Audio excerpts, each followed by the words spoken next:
Okay, good day, everybody. Warm welcome to today's webinar on crowdfunding for energy access and clean cooking companies. In today's session, we're going to be focusing on the $50 million crowd lending market, which accounts for about 90% of the crowdfunding market in energy access. And we're going to be exploring practical strategies for companies looking to navigate the crowd lending landscape in order to achieve their fundraising goals and maximize impact. I'm Peter Weston. I'm the Managing Director of Energy for Impact, Mercy Corps Energy Access Platform, and also the Program Director for CrowdPower, and I'll be moderating this webinar. At Energy for Impact, we lead the CrowdPower program. We've been running the program since 2015 with the support of UKAID's Transforming Energy Access program. CrowdPower works closely with crowdfunding platforms, helping them to grow their portfolios and ultimately increase lending by the crowd into the sector. In a moment, our program manager, Thomas Petex, will provide an overview of CrowdPower and share some insights from our latest State of the Market report. We're delighted to be joined on this webinar by representatives from 4 leading crowdfunding platforms. That's Charm Impact, Trine, Energize Africa, and Bettervest. And all of these crowdfunding platforms have facilitated successful campaigns for energy access and clean cooking companies. In the first part of the session, they'll be sharing their strategic focus, covering aspects like the ticket sizes that they target, the priority sectors that they work on, geographical focus, and the criteria they use for selecting borrowers. And then we'll hear from 2 African companies that have first-hand experience with crowdfunding. Wana Solutions and BizEdge. They'll walk us through their journey, why they opted for crowdfunding, how they chose their platform, and how this funding complements other sources of funding they have, and the lessons that they've learned along the way. If you have any questions, please drop them in the chat at any time. We'll be tracking them and do our best to answer them as many as possible during the Q&A session, which happens after the presentations. If you have a question for a specific speaker and we don't get to it, don't worry, we'll pass it on after the webinar. And just a quick note to say, today's session is being recorded and will be shared through the channels of Energy for Impact and the Transforming Energy Access platform. Finally, before we get going, please can I ask all attendees to turn off their cameras as well as their microphones, as that makes it easier for us to spotlight the speakers. Okay, let's get going. I'm going to hand over to Thomas, Program Manager for CrowdPower. Over to you, Thomas. Thank you, Peter. Hi, everyone. So my name is Thomas Petex. I'm the Program Manager for CrowdPower, and I will have a few words to introduce you to crowdfunding and give you the main highlights of our research over the last year. So just a few words for maybe people who are not very familiar with crowdfunding. What is crowdfunding? We have a definition saying that crowdfunding is the process of raising small amounts of money from a number of individuals to fund a specific initiative, project, or business, and is almost exclusively online. Typically, the investors are individuals, like someone has a... Can you all mute your microphone, please? Thank you. Typically, investors are individual, like you and I, who want to invest part of their money in impact projects. So, of course, one of the main drivers to invest into crowdfunding is a financial return, like any financial product. But there is a second layer, which is a high decision driver for his investors, is impact, either social or environmental. We might say that maybe more than any other financial products, investors in crowdfunding like to see where their money is going and what's the concrete impact of the project. Typically, retail investors invest from a couple of €100 to a couple of thousands for the most wealthy ones. Next slide, please. Another view of CrowdPower. So our program, CrowdPower is a donor program financed by FCDO under a T program. The goal of CrowdPower is to grow energy access crowdfunding, and by that to ease access to finance for energy access companies, either in Africa or in Asia. We work directly with platforms to help them tackle systemic and operational challenges such as the lack of pipeline, how to find new borrowers and how to onboard them on the platforms, the lack of investors, how to expand the investor base and then to increase the funding capacities, and how to tackle high operating costs. It's quite costly for all of the platforms to run the operations. We have, with CloudPower, we have supported quite a lot of different interventions. For quick overviews, from 2015 to 2023, we have helped over 70 energy access companies to raise over 21 million pounds, or a bit over than 25 million USD from 15 different platforms. The scope of CloudPower is quite large. It's energy access, which includes CNI, SHS, different appliances such as electric vehicles, clean cooking, and the scope, geographical scope, is Sub-Saharan Africa, and then now also Southeast Asia and Indo-Pacific Islands. We are also a research program. Every year we publish state of the market reports, assessing the main trends and challenges and results of the sector. And we also publish thematic white papers on a regular basis. Just a few words on other donor programs who are active in crowdfunding space. You have CEI Africa, mostly financed by the GIZ, targeting off-grid electricity companies in Sub-Saharan Africa. They have existing framework agreements with platforms Trine, Lend a Hand, and Energize Africa.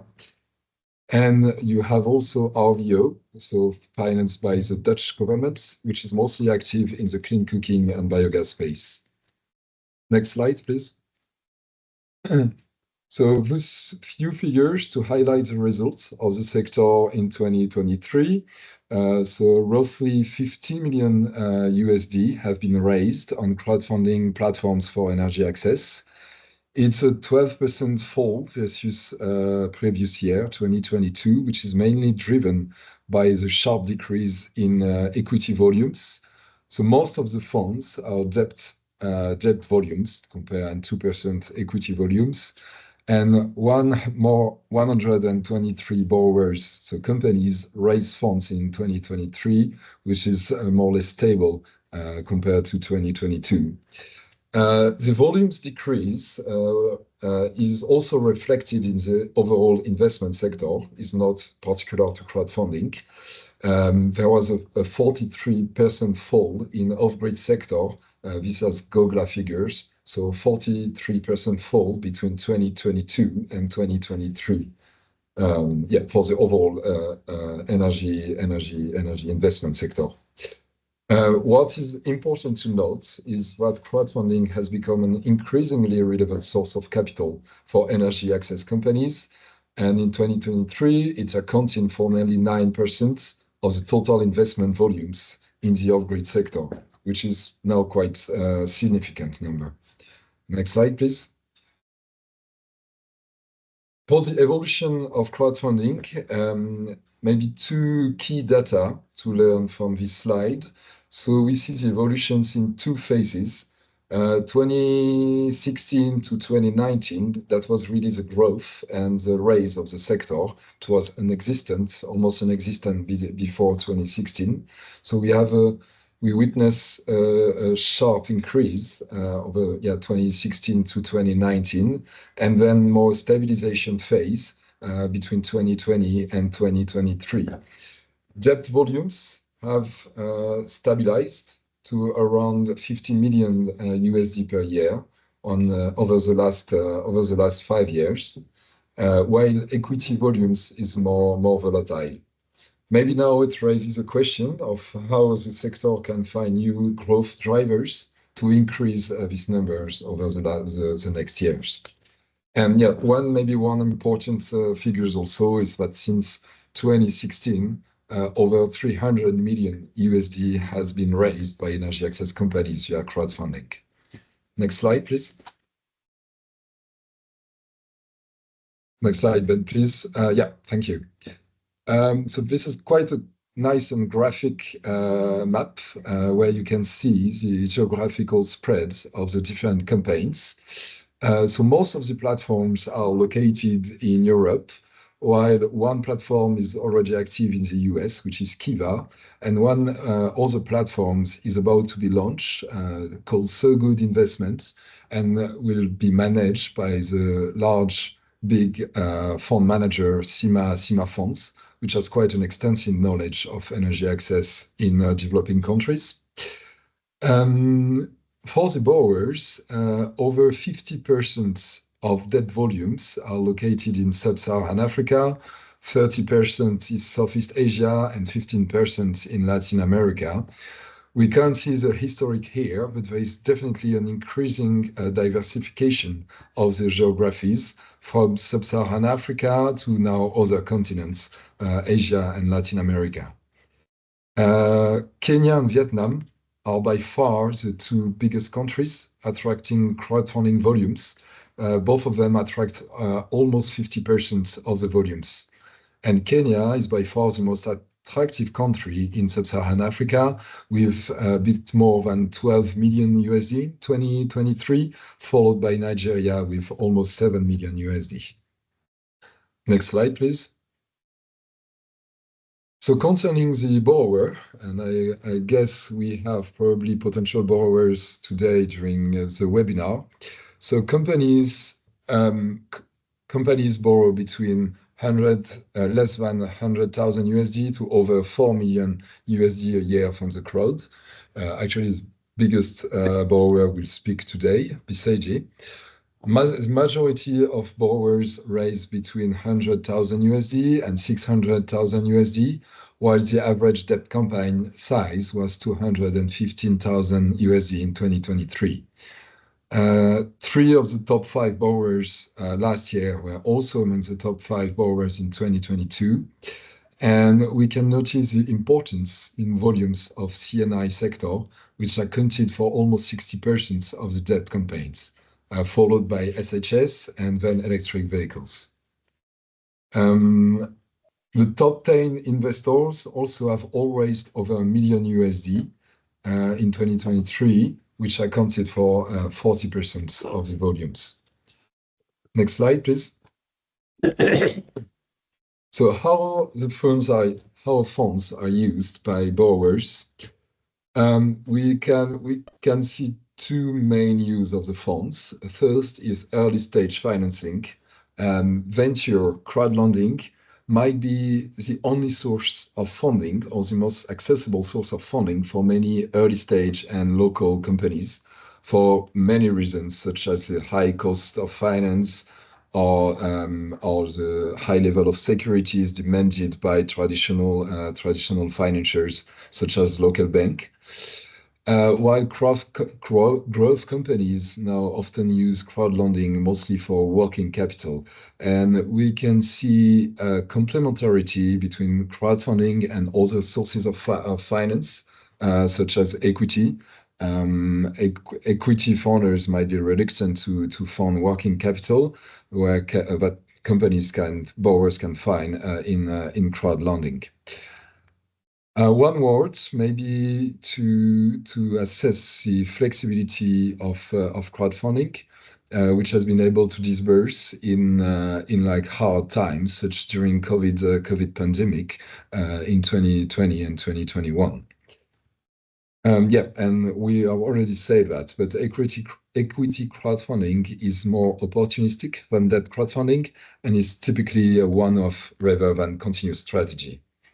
Next slide, please, and I will wrap up. So this slide we can share with all of you after the webinar, but it's a mapping of the different debt crowdfunding platforms active in the market. So this is to share, like, if ever one of you are looking for funds, maybe with this slide you can see which platform might be the best fit for you in terms of ticket size, in terms of geography, and sectors. But happy if you want to reach out to Peter or to me later, but we can also make some introduction to the platforms depending on your needs. And I will conclude with that. Ben, next slide, please. You have our contacts here, but we can also share them, of course, in the chat. And back to you, Peter. Thank you. Yes. So, Thomas, maybe we can also share the link to the CrowdPower State of the Market report so people can download that. Just at this stage, anybody who's got any questions, please do put them in the chat so that we can come back to them later in the Q&A. Great. Okay, thank you very much, Thomas. Now we're going to hear from the crowdfunding platforms. We're going to start with Charm Impact. I'd like to introduce Gav Landau, who's the CEO of Charm. Charm is a venture debt platform and is known for supporting early stage companies, particularly locally owned and female-led businesses in Africa. Over to you, Gav. Thanks, Peter. Hi, everyone. What I'm going to do, I'm going to skip a couple of these slides just because you're going to receive them. So Peter's given this introduction, so let's go straight to the next slide. But really our mission as a company is to help you as entrepreneurs, as borrowers, to develop a credit history that you can then grow over time and be able to present yourselves to later stage investors. Now, I'm going to talk a bit more openly today, just to understand really, I've got my last slide's the most important one I wanted to go through, really trying to give some insights into how we look at companies and really understand why do we say yes, why do we say no. So we've been operating for the last 5 years in the sector. We've done 40 loans now, just over $4 million. And our average ticket size at the moment is around 120,000. So we have been doing much smaller tickets. Our loans range from 10K up to 500K, and we're imminently launching actually our first fund, so separate from the crowdfunding platform, that's going to allow us to do even more loans at a larger size, but doing more of up to our larger ticket size. The really important part to note, and I said this actually on a webinar the other day with NDev, it is harder than ever right now to raise capital as a sector.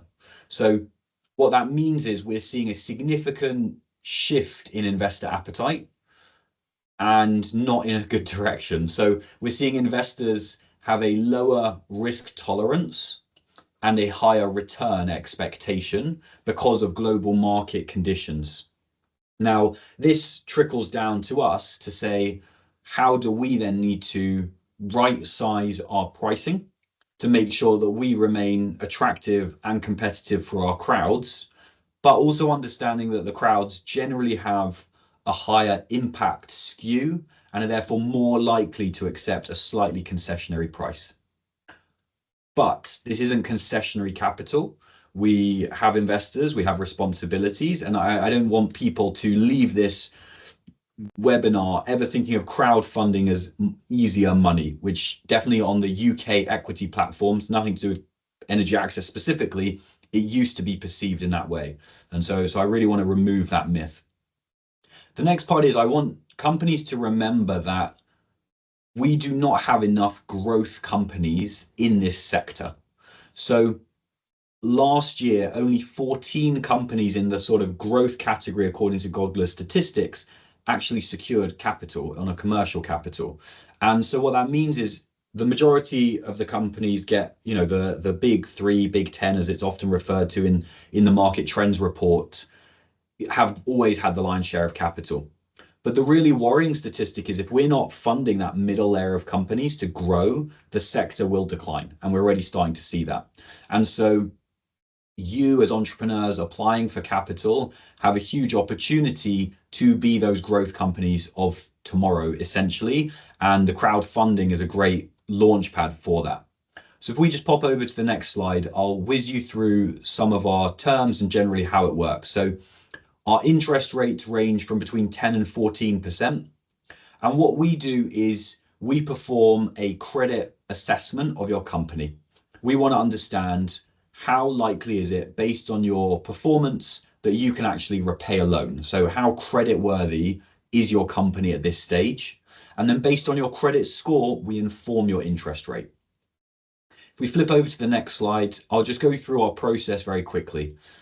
What we try and do is really we've tried to refine this process down time is everything in this sector, and for us as entrepreneurs to be able to understand how do we not spend all our time fundraising and how do we actually work on growing the business. And so our process is split into 2 phases. So stage 1 and 2 on this is essentially we have an introductory call. We see, does it look like you are likely to be appropriate for our type of capital? So what markets do you work in? What sector do you run in? Where do you deploy? What have you done to date? If that looks good, we request your audited accounts, management accounts, and financial projections, and we do what we call our financial screening. And this is really to see at a glance, does it look like you will have a passing credit score based on our credit risk assessment engine that we've developed? And the important thing there is we don't want to waste your time, we don't want to waste our time. So we want to see if you're not going to have a failing quantitative score based on your numbers, you won't pass our overall credit score. So the idea is within a week, we can pretty much screen you in or out before we do the slightly heavier lift. We then move into our due diligence and we go ahead and we take your company through the full credit risk assessment to hopefully get you to a loan. Now, the next slide, what I've done is I spoke with our team and I tried to get an idea on the next slide, if that's okay, Peter, just to take us through why do people not succeed in the process, and some really simple tips and tricks that I think are really important before you apply and during the application. So I will whiz through these, you will be shared them. The first one is organize your financials. If you do not have your audits up to date and your management accounts up to date, don't speak to investors at the nicest possible way. You're looking for commercial capital. This is not a grant. You shouldn't be selling purely on the impact of your business here, because we're looking at the capital as well. Both go hand in hand, but we need the numbers. So you need to make sure your audits are up to date. Don't start submitting partial applications. We need to see a full submission in order to get through. And if you do submit partial submissions, all it does is it increases the back and forth unnecessarily for everyone involved. We need transparency. You know, we're building a long-term relationship here, and we need to see that you are honest with us as we will be honest with you. So don't tell us you have audited accounts and then you don't actually have them. The other one I really want to highlight is 6 and 7 here. So the first one is follow up. People are busy. No one's ignoring you on purpose. And what I've written here is don't let silence linger. So keep chasing them till you get a formal yes or no. And don't be afraid to do that. Do it politely, of course. Do it with appropriate times in between, maybe a week, but don't let the silence stay there. And you should proactively seek that response.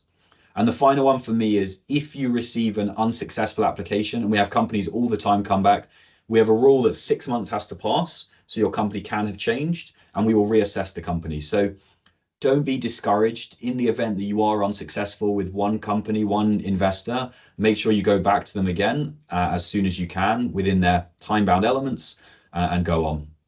So that was pretty quick whistle-stop tour, but happy to speak to people afterwards. And otherwise, send us an email if you're interested. Thanks so much. Thank you, Gav. That was a really good overview of Charm, which is a venture debt platform. Venture debt is doing the smaller ticket lending. The other notable platform in that space is Kiva. They're not on this webinar, but they're also very active. I'd now like to pass the baton on to Sam Manaberry, CEO at Trine. Trine have lent around 97 million euros since their inception in 2015.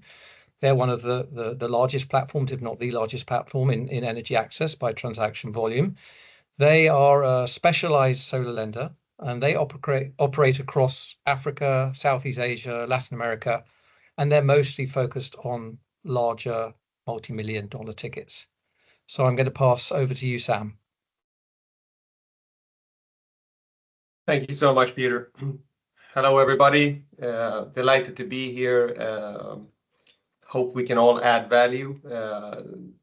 I think you always have to remember that if it wouldn't be for Crowdpower and Energy for Impact, we all wouldn't gather, and then we can build this industry together and scale even more. There's so much more to be done. We at Trine have been working on this for the last decade, roughly. with plenty of support of participants in industry, such as Crowdpower and Energy for Impact. But we've also enjoyed good collaboration with the other platforms. So I think in terms of my few minutes and advice would be to be open, to build relationships across the entire financial stack. We do synergize, and it adds a lot of value.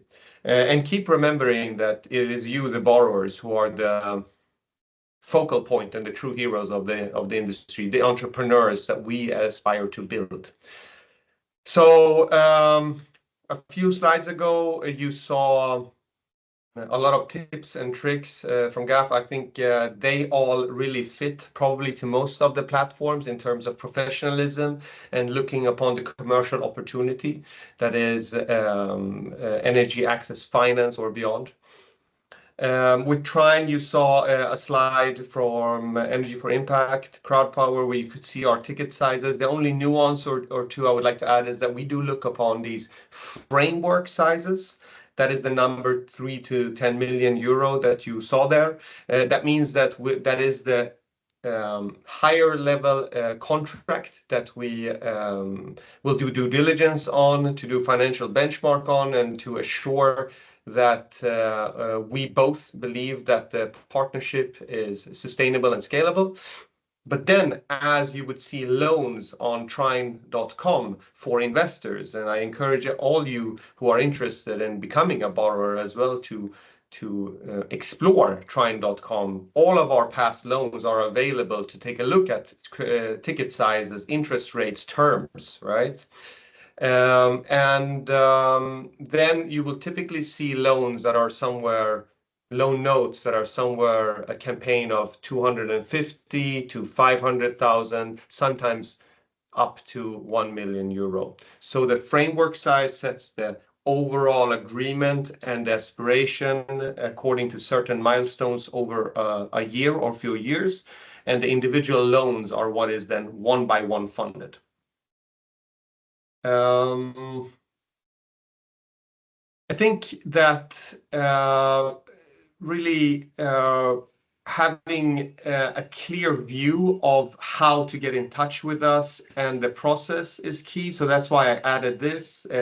It's important for us to not make it easy for investors, but also for borrowers, and make it simple. So basically removing and reducing barriers on both sides of our business. So on Trine.com/finance, you can very easily get a view of how it works, a high-level view of how to request a loan, how we conduct due diligence, how the loan offers would look, and how the receiving funds. Of course, we're there to guide you through the process. First step is to send an application in, and that's the picture third, or the furthest one to the right on the slide. And I encourage everybody who is, even if you are earlier in the process, that you should submit so that we can start getting to know each other, as this is a long-term relationship, and we want to be your partner on your capital journey. If we can click on the next slide there, please. You get a sense of our selection process, how we screen, how we work. This is the investment team. So we have Mohit in India. We have a few great colleagues sitting in Nairobi. We have Ayo from Nigeria and also covering Latin America. So we pride ourselves in having boots on the ground. You will always have a site visit and really making sure that we understand the business as a part of the process. Thereafter, it goes to our investment committee for formal approval, and after the final negotiations and contracting is where you will actually see the loan go live. This has turned out quite important and good for the view of our investors, for our borrowers' maturity to be ready for the capital. Raising funds on any platform, no matter if it is crowdfunding or anything else, I would say is not the goal. It's the starting point. When you're done, that's when you're supposed to execute. So you better be ready, and we too. In terms of the sectors that you saw on the slide, a couple of slides ago, you saw commercial industrial solar, C&I. That is our core focus. We have done quite a lot in solar home systems. That remains a core focus. We have recently opened up residential solar. We're active in markets everywhere from Chile to the west, from our point of view, all the way to Vietnam, Far East. And we're currently, I would say, exploring EV and energy efficiency. So we're open to looking upon those transactions, but you want to have a different view on timing for that. Yeah, with that said, I really look forward to seeing your inquiries coming in on trine.com/finance. Thank you so much. Thanks a lot, Sam. That was great. Now let's turn to Ray Coyle, CEO at Energize Africa. I think he's been at Energize Africa for 6 months, so a new person in the crowdfunding market for energy access. Energize Africa is a UK-based platform. It's a joint venture between FX and Lend a Hand, created with grant funding from UKAID back in 2017. They've raised more than £40 million for energy access businesses across Africa and also in India, I think. So let me hand over to you, Ray. Yeah. Thank you, Peter. Good morning, everybody. Or good afternoon, depending on where you are. Thank you so much for joining. As Peter said, my name is Ray Coyle. I'm the CEO of Energize Africa. We are a UK-based crowdfunding platform operating for the last 7 years. As the name indicates, geographically, we're focused on Africa, and sector, we're focused on energy, on access to energy, on productive use of energy. And we're a very climate-oriented fund. So the investors we have, our crowd, are very keen to see us invest in projects and programs that can help to mitigate climate change, or that can help communities to adapt to the effects of climate change. The first slide shows what we offer. So typically, the companies that are active on Energize Africa need to borrow between 1 and 5 million in GBP. I'll come back to that in a moment. But that can be broken down into different tranches, similarly to what Sam was just describing in respect of Trine. So usually a tranche, an offer will be for between 200 and 500k. And that means that a number of offers over a 12 to 18 month period would cumulatively amount to the minimum of 1 million that we need. The tenor is typically between 6 and 36 months, and interest rate is between 10 and 12%. All of our lending is in GBP because we raise pounds sterling from our crowd, and that's what they need to be paid back in.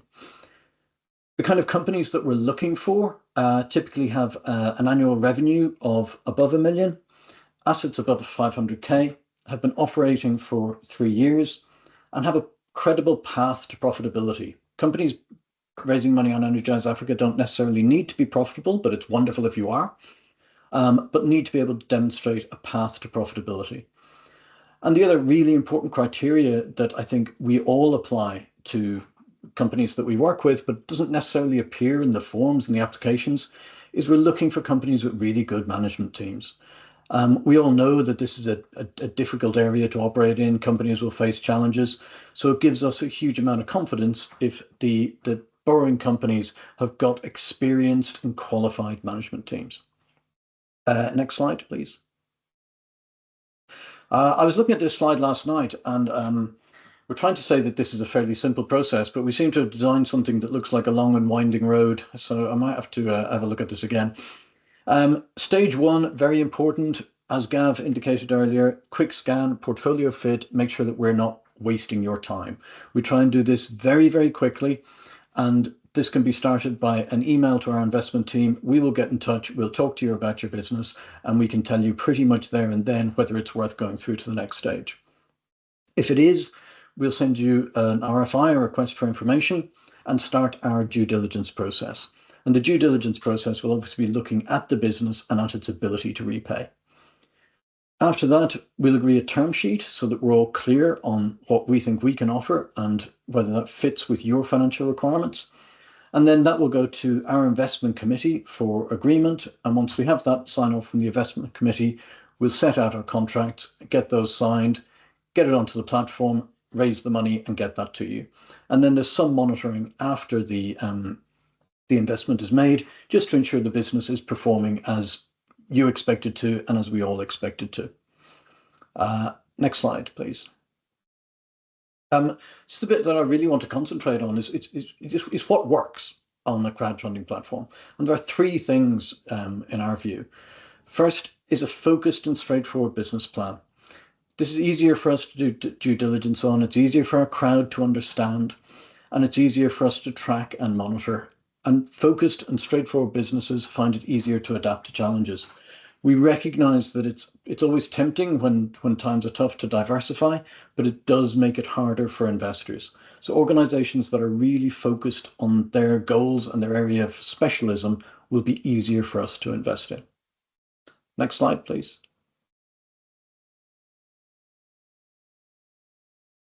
Clearly, as a debt provider, we need to see a robust repayment plan. It's very, very important that we can give our crowd confidence that the money is going to be repaid. So if your revenue is going to come from, for example, pay-go contracts, we're going to need to see a very, very clear history and a very compelling history of recovery rates, default rates, etc., so that we can gain confidence that your organization is going to have the ability to repay. Or if, for example, the funding is going to come from a results-based finance contract, we need to gain a lot of confidence that you will have the ability to build, to deliver, and to unlock that RBF capital in order for us to lend. So before you start talking to crowdfunding platforms, think through, how are we going to repay what we borrow? Where is the money going to come from? And how can I demonstrate and give the lender confidence that that money is going to come back? Next and final slide, please. The final thing, we are an impact lender. We really care about the social impact and the environmental impact that your organization can deliver. So it's really important that you can set that out in a compelling and measurable way so that we can then demonstrate to our crowd that you're going to have this impact with the funding that we provide. It's also really important that we can relate the amount that investors are putting in to the impact. So if we've got a funder, typically an individual that wants to invest as low as £100 on the EA platform, we need to be able to say to them that, look, your £100 can translate to this social and environmental impact. So it's really important to think that through before you apply. But if you can get all of this right, and if you've got a very focused and compelling business that can show a clear path to repayment and is making a real impact on a social and environmental scale, then we would love to hear from you. Thank you, Ray. Finally, let's hear from Emna Jabri, Client Acquisition Manager at BetterVest. BetterVest covers a wide range of sectors and ticket sizes and has recently launched a new initiative targeting smaller ticket lending to clean cooking and biogas companies in East Africa with the support of Crowdpower. Emna, over to you. Thank you, Peter. I really liked what many of the partner platforms have already shared with us now, and especially what Sam from Trine said about the importance of now capitalizing on our individual let's say, expertise as platforms to finance together more projects and to build more partnerships. The first thing I wanted to give some insights on today to the project owners is really how we as platforms play a role and how we can be a better partner in the early growth stages of each company.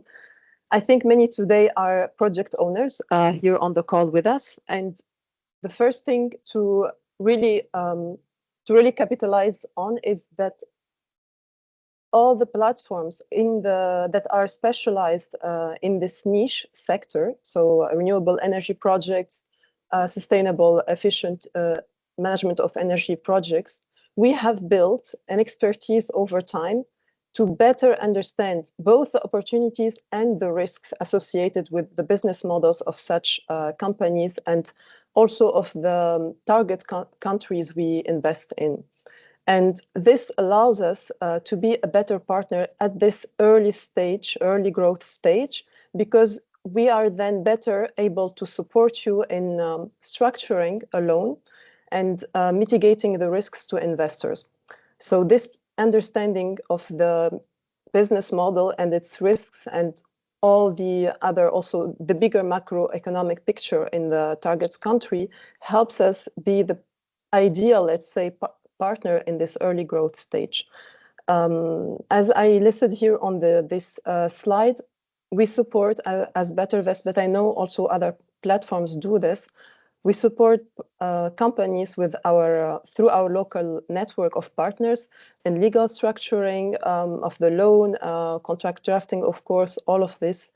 But most importantly, we are able to support you even if you apply too early, which happens frequently. And another speaker here said this. We encourage companies to apply early because this helps us give you feedback also.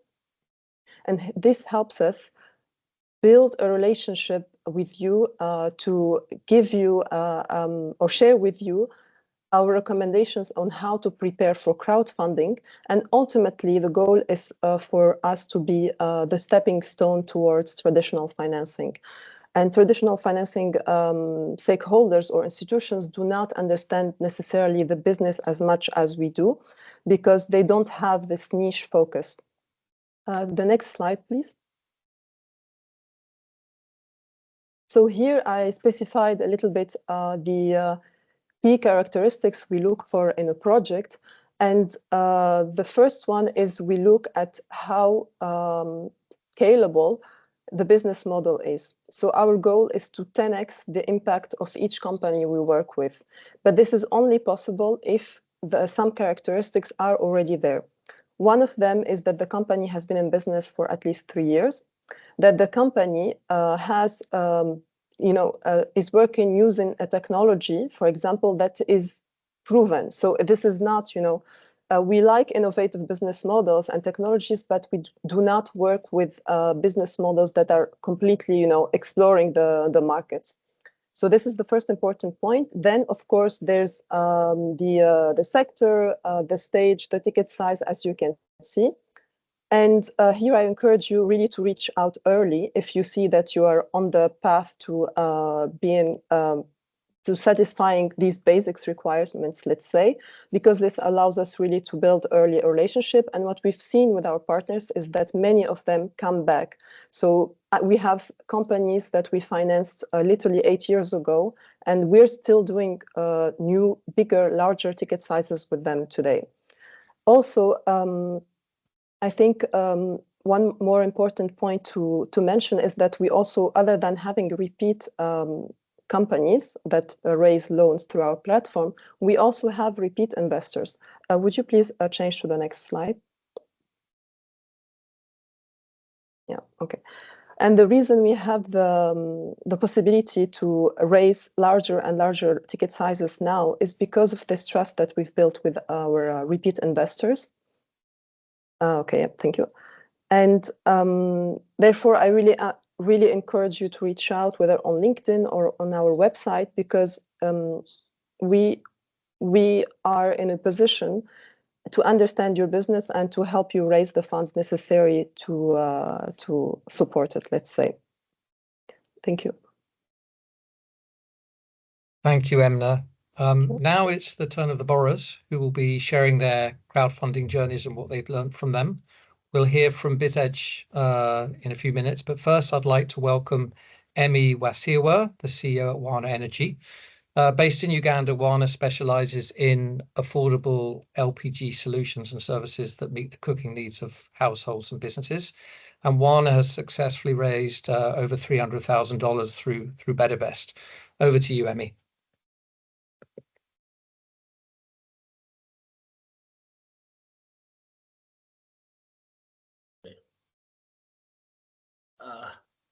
Hello, good morning or good afternoon, wherever you are. Thank you so much for this platform, for allowing me to share my experience of raising capital through BetaFest or through crowdfunding. It was such a journey. How did we start getting to where we are right now, and most especially having come from BetaVest or going crowdfunding? Why did I consider the local banks or the usual investors online or through their proxies on the ground? One of the good things which I found out through crowdfunding was that the steps were a little bit quick. It didn't require a lot of longer processes. Let's say, for example, if it was an investor who would start by making an application, waiting for about 4 to 6 months before somebody could come back to me, or a year. I've been there before, and it has ever taken me probably something like 2 years before I closed the funding through the usual lines of investment. But here, through crowdfunding, it was a little bit pretty quick that we aligned our the vision and the mission that we're looking for the money to invest in last mile customers, which could create impact, but also a business which was sustainable.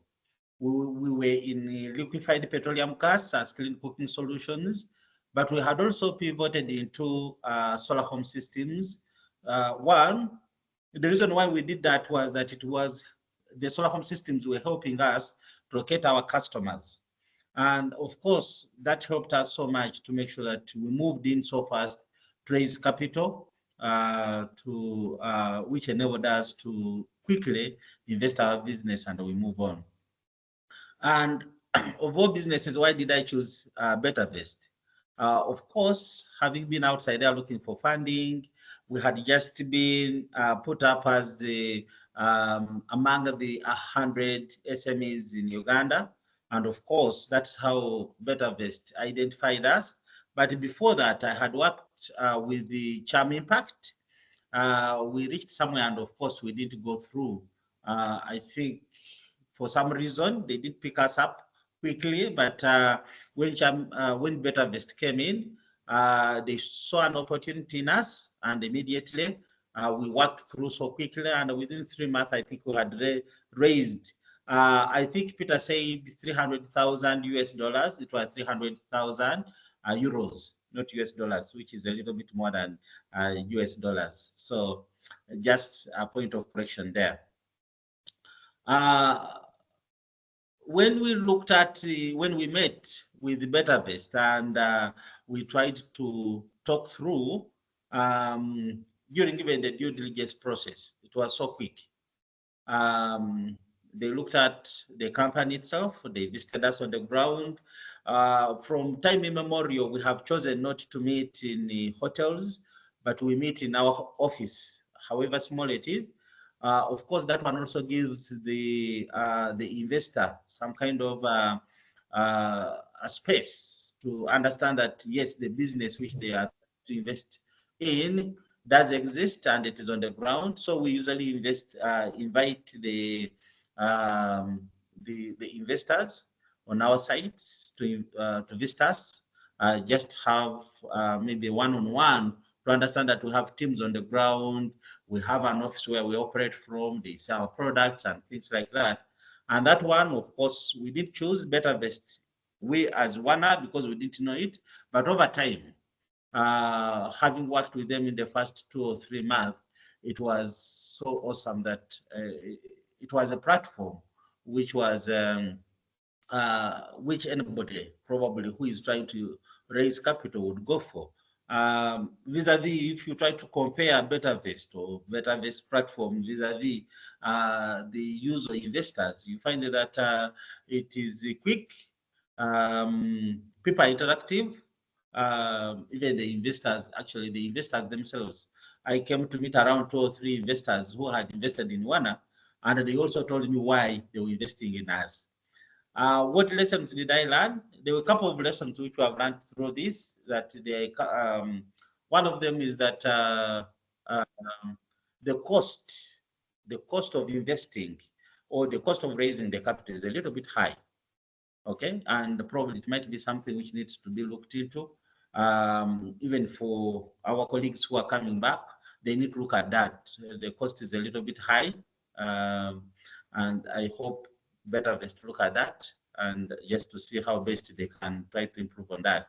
But apart from that, I think it has been so wonderful for us to raise money within 3 months. The money was raised, and of course, it helped us to invest in our business, and we are progressing well. Of course, it is creating impact on the ground, and we hope to come back soon. So I encourage everyone who is looking for quick money to create impact on the ground that, yeah, BetaVest would be the best place to go for. Thank you so much. Oh, thanks, Emmy, for sharing your story. I'm sure there'll be lots of questions. And yeah, for the audience, please do put your questions in the chat so we can come back to them in the Q&A a little bit later. Coming to our last presentation, I want to introduce Segun Olumayiwa, the Nigeria country head at BizEdge. Headquartered in Lagos, BizEdge provides electrified logistics for companies in Africa. Right now, they're in Nigeria and Tanzania, and they're about to expand into South Africa. BizEdge was probably the largest crowdfunding borrower in the last few years. They've run campaigns with both Trine and Energize Africa. Since 2021, they've run 37 campaigns, raising nearly 11 million euros from Trine, and they've raised 2.6 million from Energize Africa. The floor is yours, Segun. Thank you very much, Peter, and hello, everyone.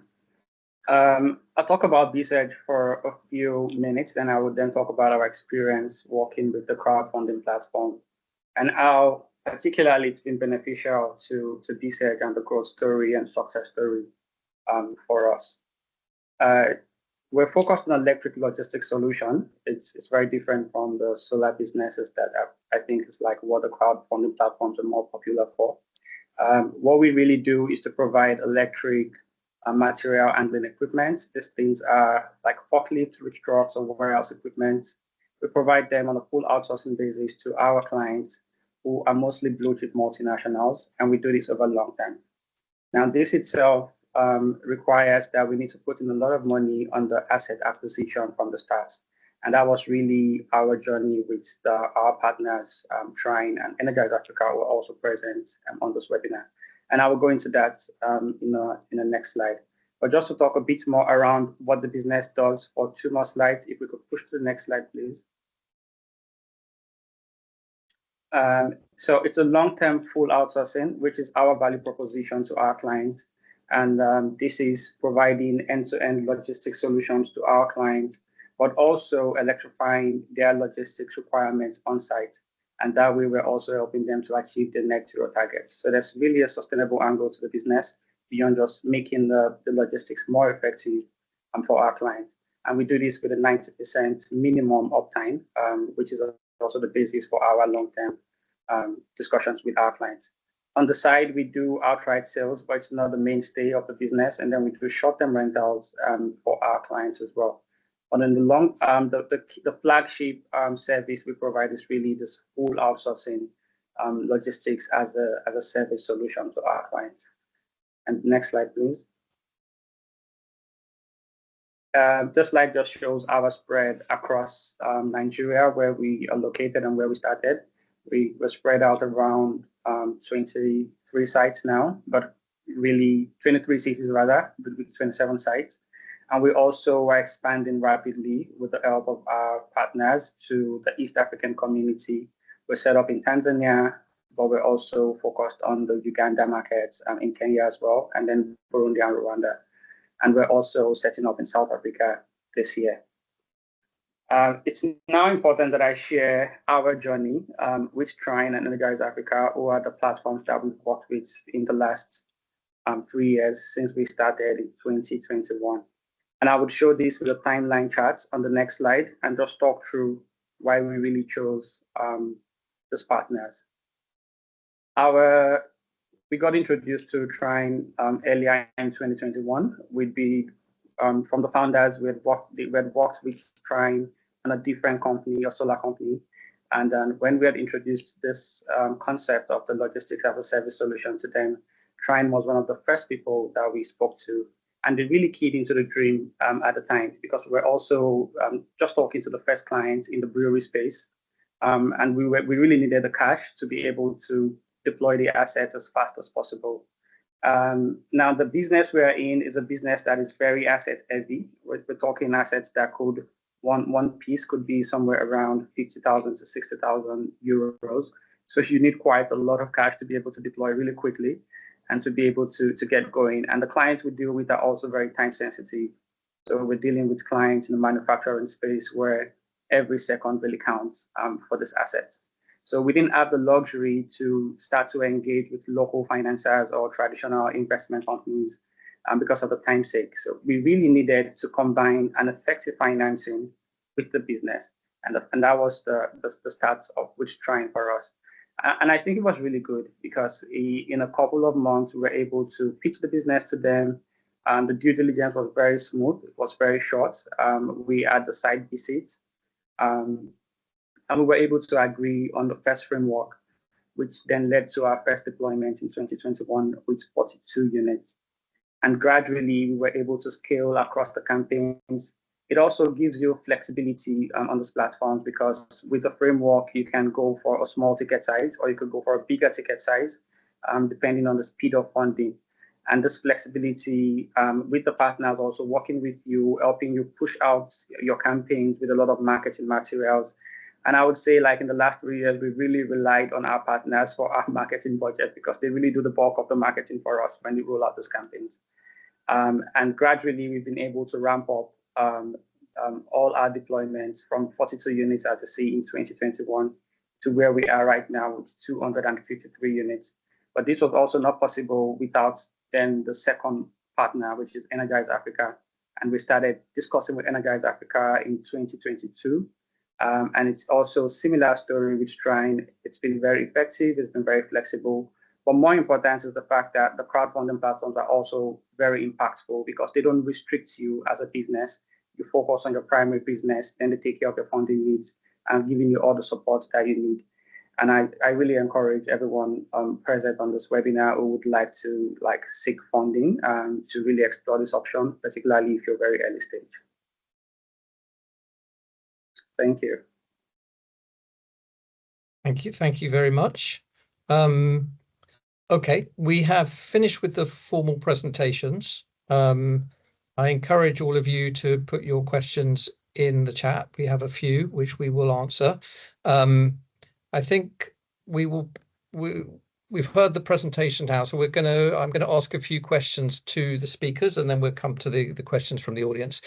I mean, specifically for you, Segun, I mean, you've been using crowdfunding for a good number of years. Are you planning to continue using crowdfunding, and how do you see crowdfunding fitting with other forms of financing for you? Thanks, Peter. Yes, we definitely will continue using the crowdfunding platform in the coming years. It's been very successful for us in the last 3 years. This last 3 years, we've also relied solely on the crowdfunding platform. Now, because of our expansion into new markets, we are looking to combine our financing solutions. But it doesn't take away the fact that the crowdfunding platform gives us advantages in terms of how effective it can be, in terms of simpler DD process, in terms of time frame, and also the flexibility that we enjoy with our partners.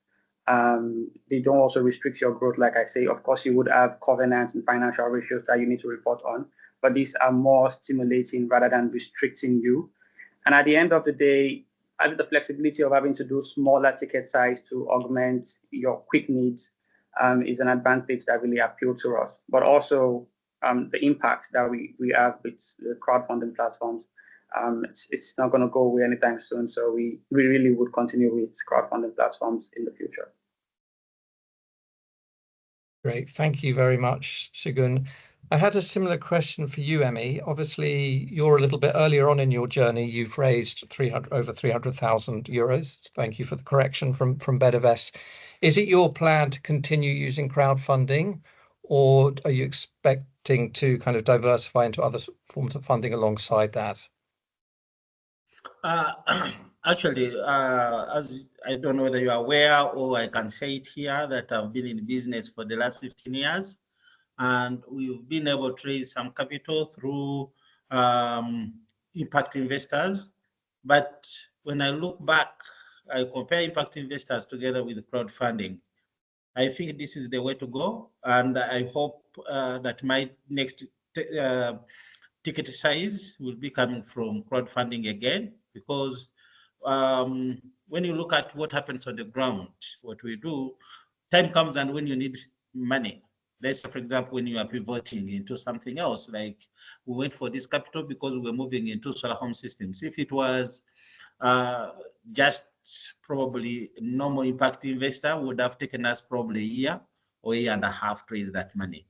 And if there's an opportunity, crowdfunding would, I would just say it to anybody else that crowdfunding would be the best option somebody can go for. And I would say I'm going to stick with this from now going forward. So to myself and to others, I would say that crowdfunding would be the best option. And what advice, Emmy, would you give to other borrowers contemplating raising money through crowdfunding? There are a lot of things which have been spoken about, and of course I have a couple of companies in Uganda which are helping the locals raise capital. I've passed on the same information which I've enjoyed with the Bedavest. One is that someone must keep the line of communication open. Somebody must be honest with the information which they share. So that someone, of course, someone who is on the other side of your business has to understand the information, has to be understood.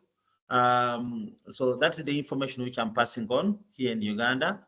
And of course, I'm in contact with EMNA, as well as the guys on the ground, and I'm trying to introduce them to Bedavest to make sure that I will be supporting on the ground here, okay? When that information comes, when people try to apply any information which they will be asking for, or if there are webinars, so just in person meetings here in Uganda, I'll be able to tell them and pass on that information so that they don't fail, because we are looking at everyone to succeed, most especially in the energy space. We want to make a difference on the ground, and I think crowdfunding is an option here to help us to move forward. Thank you. Thank you very much, Emmy. Wanted to ask a few questions of the platforms. Sometimes there is a perception among borrowers that delivery risk and the level of complexity of crowdfunding is higher than other forms of capital. Wanted to kind of see how you would respond to this. Maybe I can start off with Ray on that question. Sure, thank you, Peter. Yes, I think that perception may be out there, probably because of the structure of how we work. So that we're lending money to entrepreneurs, but we may go and raise that money from hundreds of different people. So I think that leads to a perception of complexity and risk. I don't think that actually plays out in practice. Energize Africa has a 100% record of fundraising. So every single offer that we have put on our platform has raised the amount that the company needed. So from our experience, I don't think that there is that risk. I also don't think there is a higher level of complexity. The whole point of dealing with a crowdfunding platform is that you just have a single point of contact. We deal with all of the retail investors. We take care of all of that. So the entrepreneur just needs to talk to us as a single point of contact. And the information that we're looking for really isn't any different to the information that any other lender or any other investor is going to look for. So I think that it is at least as easy to raise through a crowdfunding platform as through another lender. But there are advantages to borrowing through crowdfunding. The impact that your company makes is far more relevant to crowdfunders than it is to many other lenders. So if you're an impact-led business, it will be far easier for you to raise funds on a crowdfunding platform. And I think we have a greater degree of flexibility than lots of other lenders. As Sam was describing earlier, Energize Africa works in the same way. We can put in place a lending framework, and then companies can draw down funds as they need them by putting offers on the platform of different tranches of funding. So I think we deal with the complexity, and we've got that advantage of being impact-led and of being flexible for the entrepreneurs. Great, thank you very much. Thank you very much, Ray. I'm going to come on to a question that was raised by Stephen Hunt from FCDO. He was asking, there's a lot of factors in an investment decision, but it's great to hear about the quick process for a local business on the BetterVest side. My question for all platforms is, to what extent are differences in their strategies, appetites, based on the business strategies, the stage of evolution of the platforms, or the investment appetites of their own home crowd? Which, just for everyone else's benefit, BetterVest is based in Germany, Trine is based in Sweden, Energize Africa is based in the UK, so is Charm. And Energize Africa, by the way, is also targeting other crowds because it's a joint venture with the Netherlands. So yeah, the question maybe maybe this is a question for Emna, given some other questions I have coming up. To what extent is your kind of strategy, appetite, approach to investment affected by the investment appetite of your home crowd? I think it's highly connected, but what I also observed from the time I've been spending also with BetterVest and from the knowledge that was shared with me from over 10 years in business, I think it's this appetite has lots of common points with other countries in Europe. So I would say the market of investors, or the risk appetite of investors, and the kind of businesses they're most motivated to invest in is quite similar across our platforms. I think the only difficulty is really in terms of reaching out to these types of investors. But once you've been in business for some time, you have built also credibility. And this is also important. It's not only about the businesses themselves, it's also about the credibility and the trust that this platform has built with investors in that country. That's why we have a special even team that really focuses on this, studying the investor, let's say, appetite, but also checking in from time to time, in terms of investor relations, to see if they're satisfied or not, and also to have their feedback. Great, thank you very much, Emna. I have a kind of a related question. Some of the platforms presenting today are in the process of raising institutional funding. That's Charm and that's Trine. And I wanted to ask, maybe Gav in the first instance, why are you doing this? What does this mean for your borrowers? And to what extent will the appetite of these institutional investors be different to your traditional home crowd? Thank you. Great question, Peter. I think the bottom line, let's start with I suppose the easier piece. It means more money for our borrowers at a more reliable rate.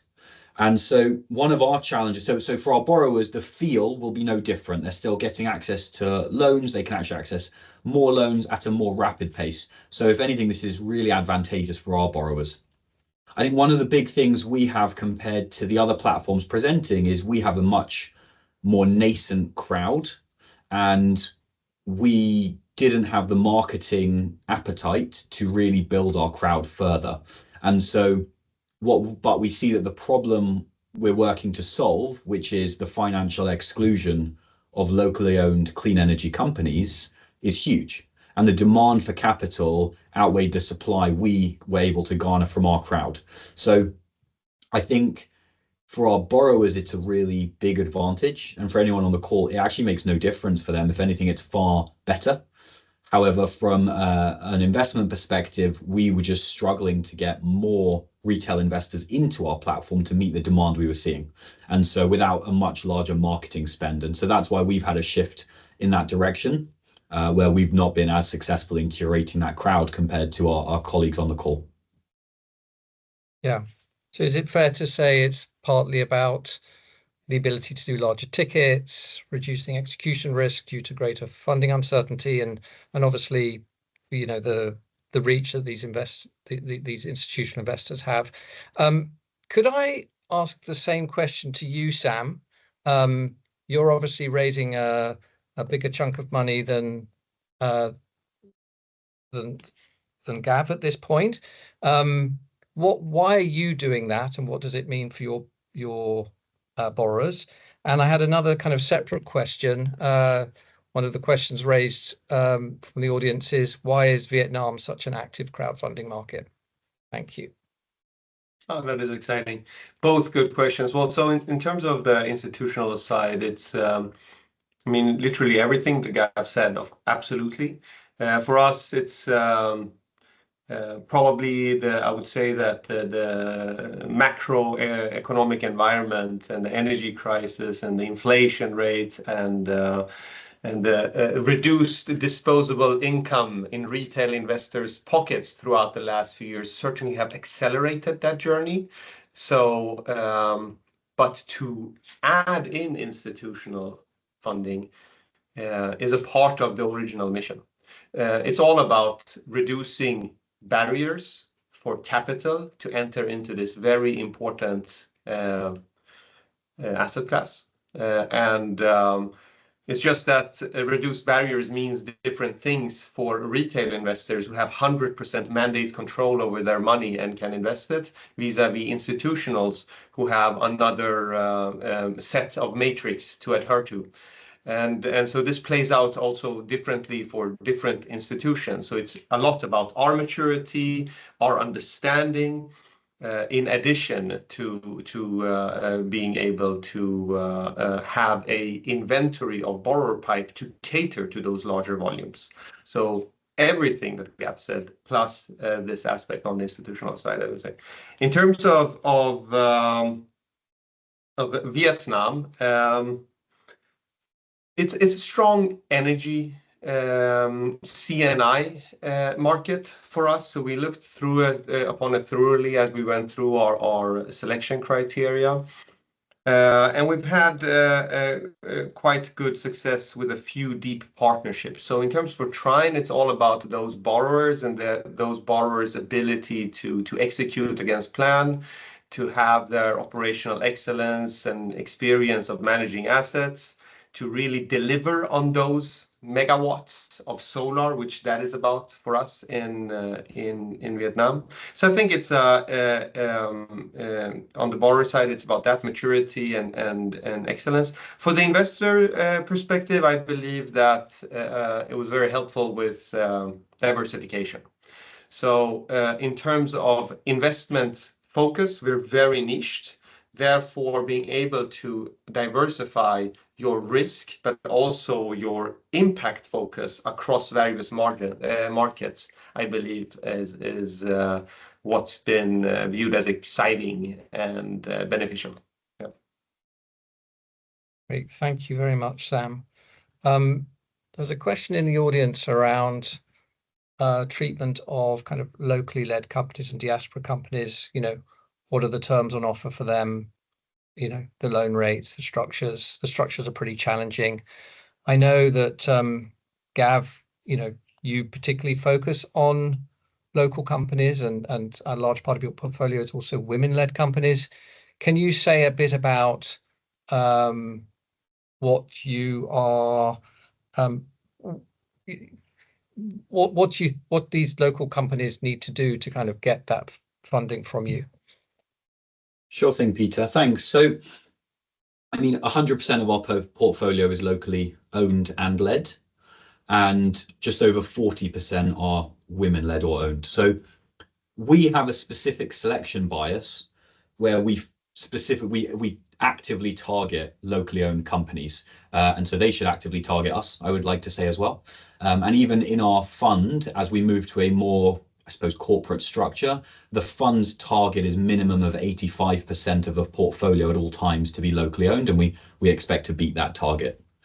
Now, I don't think there's anything different realistically, right? So you still need to understand your numbers, you still need to understand your creditworthiness as a company, and you still need to be able to present an organized front.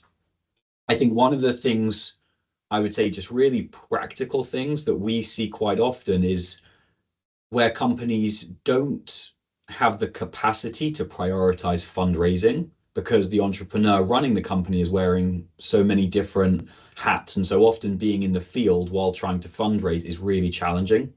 There's not a magic answer, unfortunately. Fundraising is part of the job, and we want companies to be prioritizing working towards getting access to the first loan with us.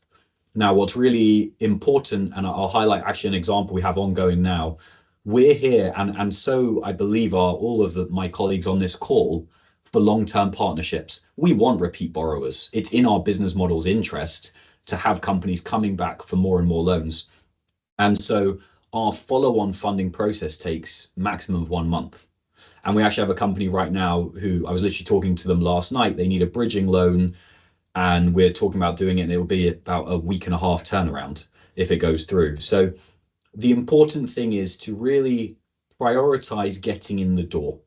Don't treat this lightly. It's not just, I don't know what the right euphemism, like kiss as many frogs as possible. It's really find that relationship, build that relationship so that you are there for the long term, and don't prioritize continued operational service if the opportunity cost is prioritizing your fundraising, because obviously you'll at some point hit that plateau.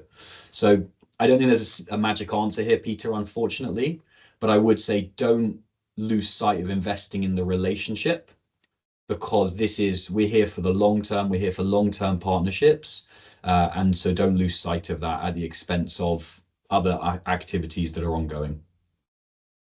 Great, thank you, Gav. Could I ask Ray or Emna, there's a question in the audience asking how flexible are lending terms? Obviously, situation changes, there may be some problems with repayments. What is your approach to borrowers that are facing difficulties? How do you support them? Maybe Ray and then Emna. Sure, thank you, Peter. I think that the most important thing when companies face difficulties, and it does happen, not just in emerging markets, but absolutely everywhere, is to open a line of communication with the crowdfunding platform, whoever it may be, as early in the process as possible. We can be flexible. We can offer standstills. We can offer flexibility in terms of repayments. We can push out repayment dates. We will try and work with the portfolio companies to try and find a path through the challenges that the company is facing. But we need communication to do that. At the heart of this, we, like everybody else here, we are impact investors. We don't want to lend money to companies and then push them to repay it or drive companies into insolvency. We want you to achieve the social impact and the environmental impact that you are setting out to achieve. So if there are challenges, if there are bumps on the road, on the way, then the most important thing is to communicate with us and to work with us to find a solution. But we will work with you, and we will work with you transparently and helpfully in order to do that. Great, thank you, Ray. Emna, did you have anything to add? Yes, for us, we've had a few cases where this was the reality of working in this business, let's say. And in these cases, what we really highlight is the importance of transparent communication. And once this is already established with our partner, project owner, we already can find a solution, whether it's by supporting them with changing the sometimes we reduce the penalty of late fees, for example, or even completely remove them if the company communicates early enough and if there is a justification for this in special cases. We also insist on really, as Ray has said, we are not in the business of driving people into insolvency. We are in the business of scaling up successful and proven businesses, and it's normal that there will be times, especially, for example, during COVID, where despite the operational efficiency of the business, there were some difficulties in repaying, and this is something we can work on together. Great. Thank you very much. I think we've answered most of the questions in the chat. I had another question for Sam, actually. One of the things that I noticed about this sector, and we've been following the sector since 2015, is there's this collaboration between platforms, that you're always talking to each other, and it's very refreshing, some of the conversations I hear that you have about that collaboration. Could you give an example of a collaboration that you've done? I was thinking maybe Ecoligo, but you choose an example of where you've done something where you've collaborated with another platform which has been to the benefit of borrowers. Absolutely. I think it's a great example, and without breaking any integrity in any other future conversations, we are talking with as many as we just can have the time to do, because in a sense, I believe we all came to this problem that we want to solve, because we understand that it's about partnership, right? For example, in the case of Ecoligo, they do have their own crowd and investing in their projects in Germany primarily. We have a lot of, I would say, value add there in the relationship from our investor base, which is probably overlapping to some extent, but not that much. And as such, we have deployed millions of euros, which wouldn't have happened if we wouldn't have started with the idea of that partnership is a win-win in these situations. And on a slightly higher level, I believe that does come with the industry of finance. You do syndications, it is quite normal. We also engage with plenty of other financiers, not purely attaining their capital from the crowd, which further adds value to the borrowers. So as long as we keep a borrower centricity in our thinking, these conversations will probably materialize to something good for the industry. We've also seen how we can introduce a group of equity investors, for example, that later on may take an investment ticket, and of course that enhances that company's ability to attract further credit from us and from others. So it is really a flywheel effect that we want to build when we go into these types of partnership dialogues. Great, thank you. There's another question from the audience around the opportunities for equity crowdfunding for these kind of early stage companies and even kind of venture grants. Maybe it's a question for you, Gav. To what extent, when you're talking to borrowers, these startups, these local African companies that you work with, to what extent are they also targeting trying to get equity crowdfunding and also small venture grants? And how do you support them with this? Yeah. I think a few pieces here. I think the first thing is really for companies to challenge themselves to understand what is the right capital for their business and why. So, for example, we did a crowdfunding equity round. Happy to share if anyone is looking into one. We did that in 2020, actually, with the support from CrowdPower. Thank you very much, Peter. So if there is anyone who wants to talk about that separately, we're more than happy to have a conversation. I think the bottom line, though, is companies need to get better at understanding the type of capital for their business, for their stage, and why they're using it. And that's the common reason we see people getting rejected. So this is impact investing, but you need to be able to show that you can repay a loan. From an equity standpoint, how can you demonstrate that there is a viability of an exit? And why would your company exit? And if not, maybe that's not the right type of capital for your business. And I think it takes very honest conversations to be had with yourself, with your team, with investors to understand that sometimes. But it's really critical to see what is your exit pathway if you're going for equity. Grants, there's lots of grants in the sector. They're worth accessing wherever you can. I think the important thing is also to understand, do you have a sustainable business model that doesn't rely on grants once the grants dry up? So I'm not necessarily answering your question directly here, Peter. I think we factor all these elements into our assessments, but I think the real takeaway I want for everyone on this call is to understand what is the right type of capital for your business at this stage and the volume of capital, and then why. Because it's a big responsibility to take on a loan or to take on shareholders. You know, you have a responsibility to them, and the negative impact of not repaying is pretty large as well. So I think grants are great, get them where you can, but make sure your business model doesn't rely on them. Because if it does, you maybe aren't running a commercial business, and then probably debt crowdfunding alone is not also the right instrument for your business. Great, thank you very much, Gav. We're approaching the end of today's webinar. I'd like to just take a moment to reflect on what we've heard. Our speakers have shared some truly insightful strategies and experiences that highlight the game-changing potential of crowdfunding for energy access and clean cooking. So big thank you to them. Your contribution has been super valuable. From a few reflections from my side, I think there's no one-size-fits-all strategy for crowd lending or crowdfunding more generally. Each platform has different areas of focus in terms of ticket size, priority sectors, geographies. So any potential borrowers must select their platforms carefully. We've heard from Wana, who decided that Bettervest was the right one for them, and BizEdge that decided that Trine and Energize Africa were the right platforms for them. Obviously, very different scale between these two different borrowers.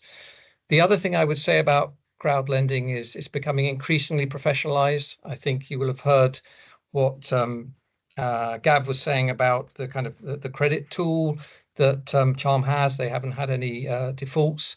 But what you're also hearing from all of the platforms is that platforms can still offer flexibility to borrowers. Most of the platforms on this panel, they've been around for a good number of years, and they've honed their lending strategy over that time. So potential borrowers should try and meet those lending criteria, but the rest is up for negotiation. Thank you to all of you who joined us today. Thank you for being part of this important conversation. I hope you're leaving with actionable takeaways that you can apply to your own projects or those you support. If you have any follow-up queries, feel free to reach out. We'll ensure they're passed on to the appropriate speaker.